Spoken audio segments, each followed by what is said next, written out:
Does the National Health Care Bill set up an Obama-only approved domestic army of dedicated followers?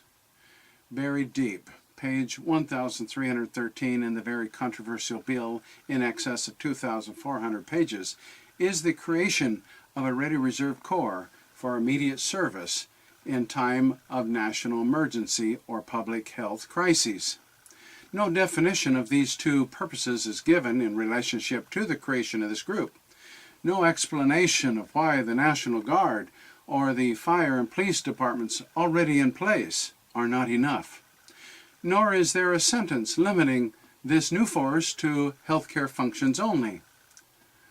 What is clear is that over $320 million is appropriated for the fiscal year 2010, suggesting immediate employment. This will be raised by at least $125 million each year until the total amount for fiscal year 2015 is over $1,100,000,000. The money to fund the Ready Reserve Corps is to come, quote, out of any funds in the Treasury, end of quote. Of course, that actually means from the taxpayer. These amounts suggest the employment of thousands. Elsewhere in the bill, the number of IRS employees is increased by 16,000 in order to enforce that everyone gets and pays for health care whether they want it or not. So what will the Ready Reserve Corps do?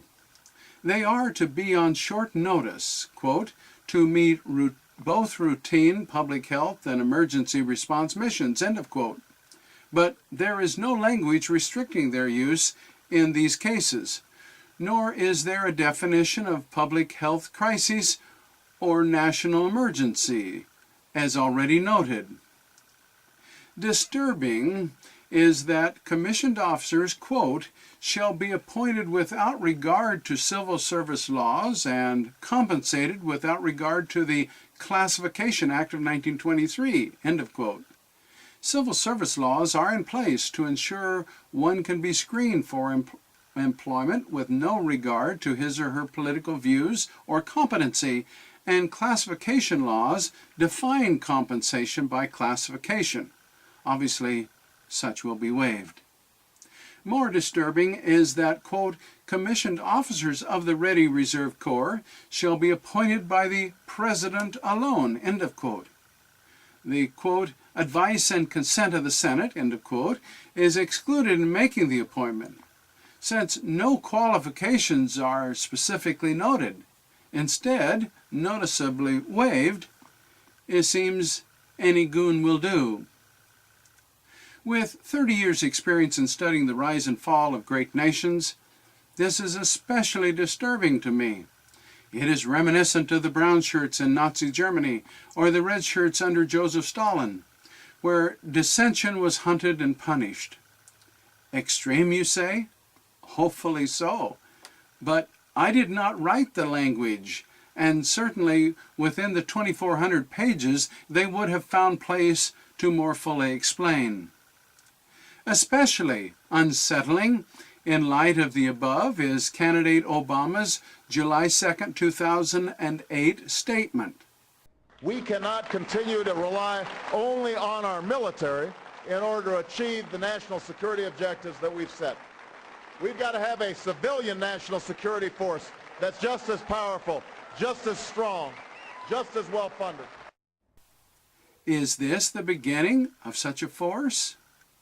The U.S. Army has nearly 500,000 troops, excluding the National Guard.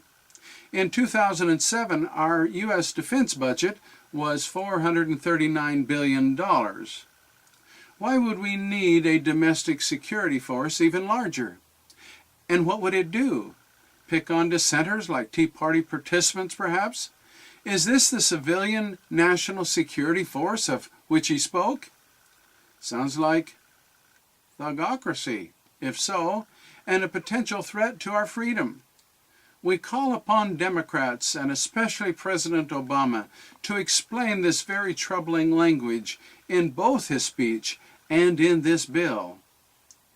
Poison ivy is most easily hidden deep within the forest. in this case on page 1313. Please check it out and forward this message to friends and relatives as soon as possible.